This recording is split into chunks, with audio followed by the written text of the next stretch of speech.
In this video, I'll show you September 2nd, 2018.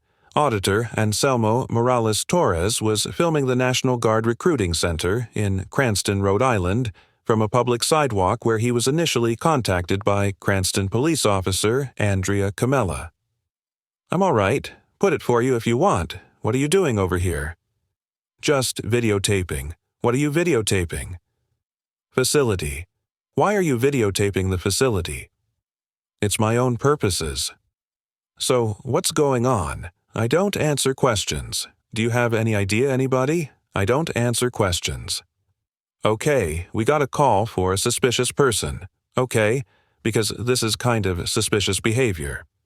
"Okay, what crime do you suspect me committing before we act stupid?" "Okay, let's just talk about when you're standing in front of a facility that's a government building and you're filming it like that. You've caught the attention of the security guards, right? There might be some cause for concern for who you are and if you intend to do anybody any harm over here. The legalities surrounding the act of filming military installations have not been clearly defined in a courtroom, but law enforcement officers often cite 18 U.S. Code 795 as granting them the authority to criminalize such public photography. Code 795 is an antiquated and often misrepresented piece of legislation whose constitutionality is questionable at best.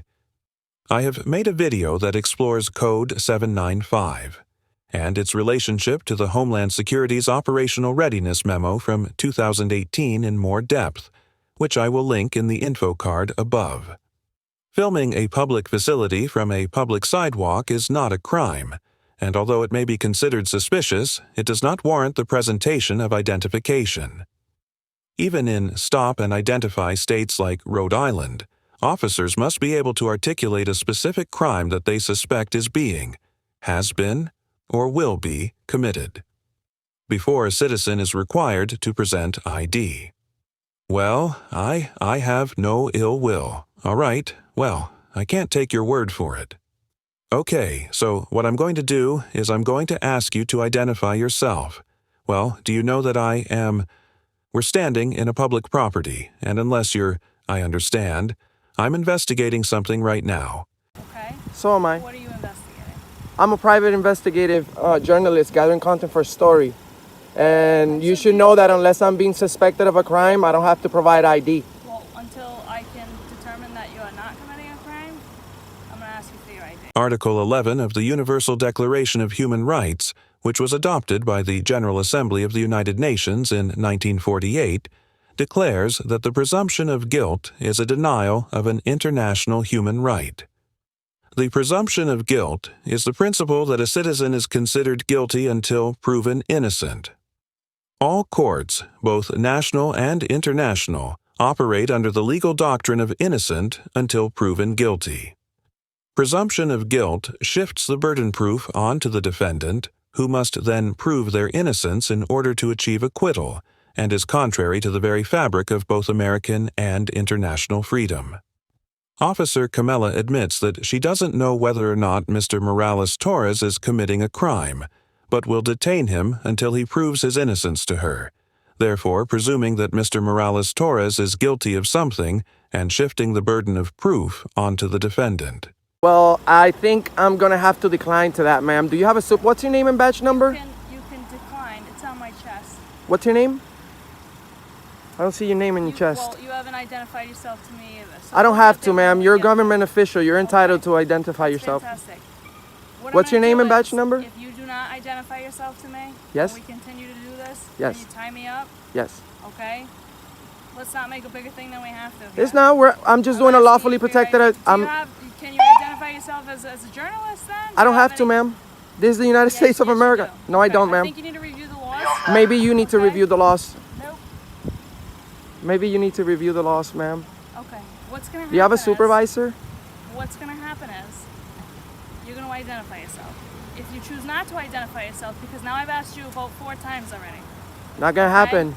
Then this is gonna rise to the level of obstruction of justice because I have to figure out what crime. What crime do you suspect me? You won't tell me what you're doing here. I already told you, ma'am. Your behavior is highly suspicious. I already told you, ma'am.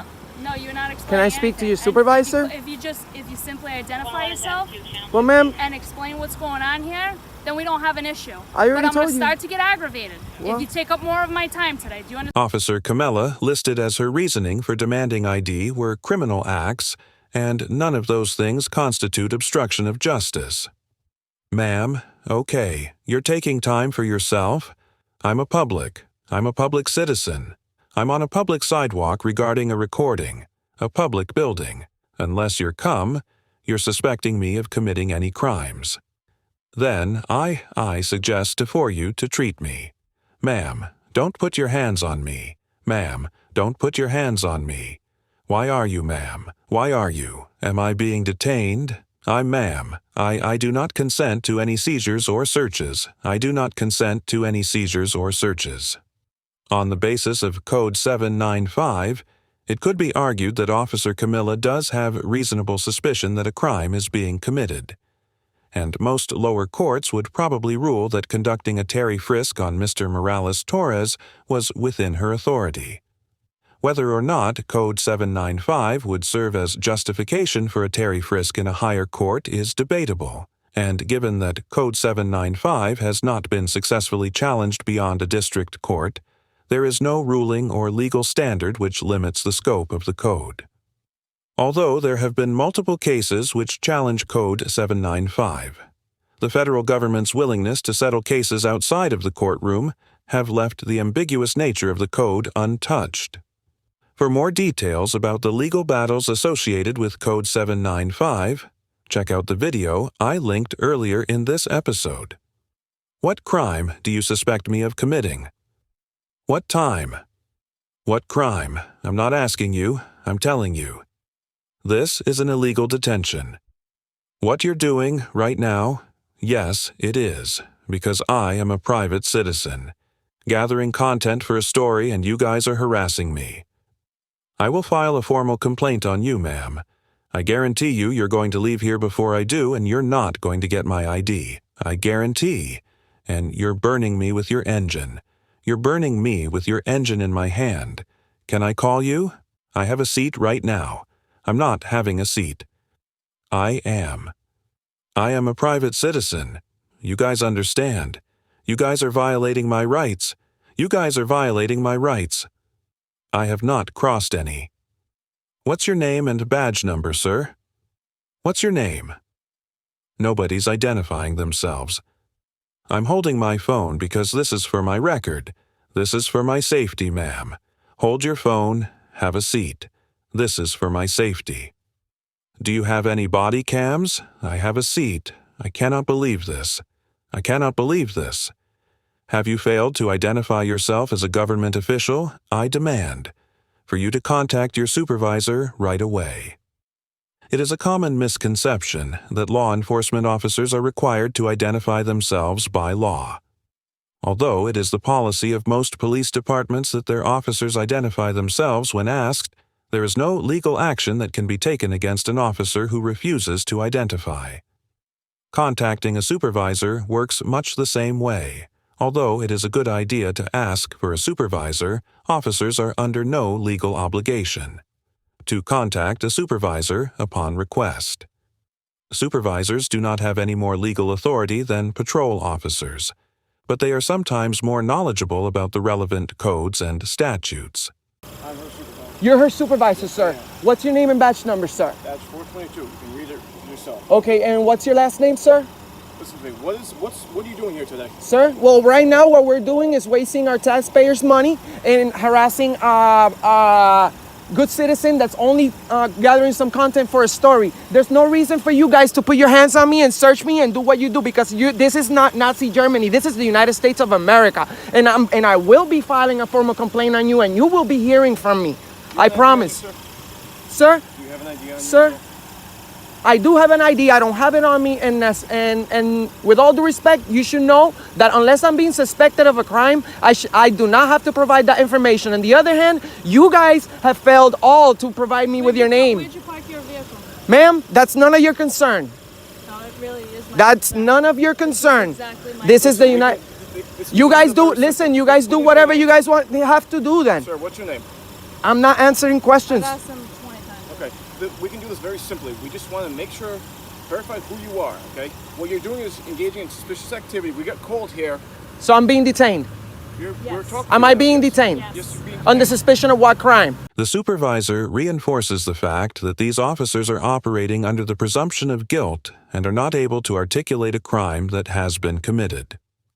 These officers are detaining Mr. Morales-Torres until he proves himself to be innocent by presenting his ID instead of detaining him because they have some evidence that he has committed a crime. Then you have no authority of detaining me. This should be a consensual conversation. No. What's your name and badge number, sir? He has the thing. Listen, you don't speak for him. What's your name and badge number? Officer Wrongfully at 491. I appreciate that, sir. You're welcome.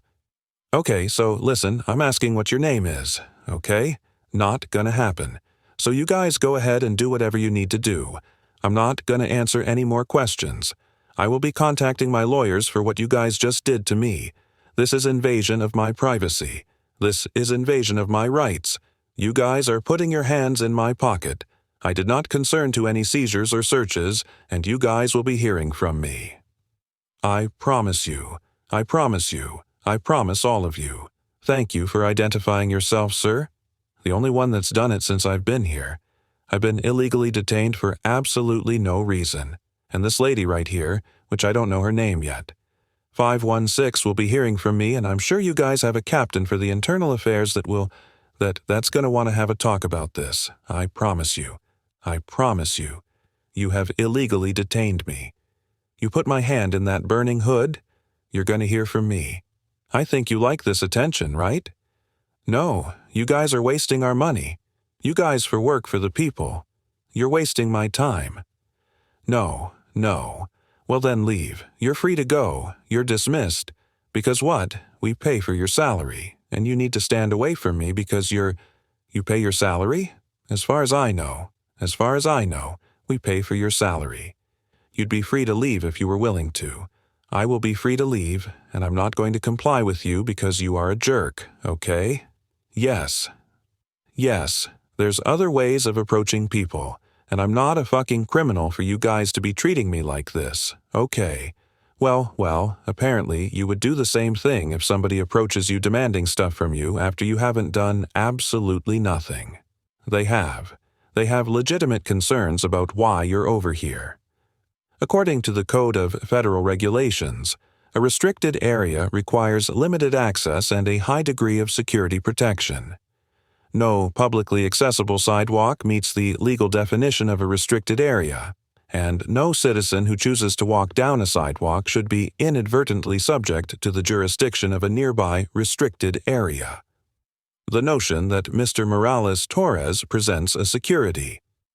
By filming the facility is not logical.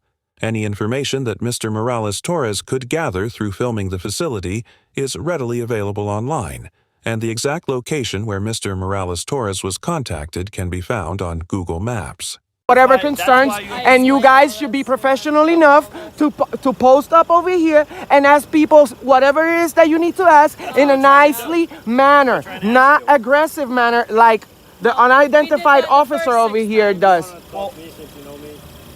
Well, I don't know you, but I appreciate you identifying yourself. I would definitely speak to you, sir. What was your name again? Wrongfully. Okay, well, sir, I appreciate you identifying yourself as your duties, demand. Yes. They asked you what you were doing, right? They assumed you were filming the property. I am. Okay, you can't film the property. Then that's why we're here. That's not. That's the only reason why. I am going to have to disagree with you, sir, because this is a public sidewalk. What's the reason why? Stand up, please. You're under arrest. I'm under. Mr. Morales-Torres was arrested and charged with obstruction of justice and disorderly conduct and bonded out of jail the same day. Before his trial, Mr. Morales-Torres was arrested twice while conducting other audits, breaking the conditions of his bail and forcing him to remain in jail until the date of his trial. After serving 90 days in jail, Mr. Morales-Torres accepted a plea deal and was sentenced to 1 year of probation. Overall, Officer Camella and the Cranston Police Department get an F for failing to respect the rights protected under the First Amendment, embracing the internationally condemned principle of the presumption of guilt and being disrespectful and rude to a citizen who was exercising their rights. Officer Camella was extremely unprofessional and lacked the basic social skills necessary to carry out her duties. The Cranston PD's absence of professional candor is indicative of a department in desperate need of reformation, and I sincerely hope that the citizens of Cranston take notice of their department's conduct. Mr. Torres gets AC because although he was aware of his rights, he failed to take the necessary legal action against the Cranston Police Department and was ultimately punished for exercising his rights and convicted of a crime that he did not commit. Mr. Torres runs a successful YouTube channel where he recently boasted about the channel's financial prosperity. Yet he did not hire a defense attorney or file a lawsuit against the city, and instead chose to admit guilt in order to avoid more jail time. It is very likely that Mr. Torres could have been awarded a hefty settlement and swift acquittal if he had taken the necessary actions post-arrest. Although conducting audits is the front line of constitutional activism, being prepared to carry on that activism to the courtroom is equally as important. Thank you very much for watching the video. Subscribe our channel for next video.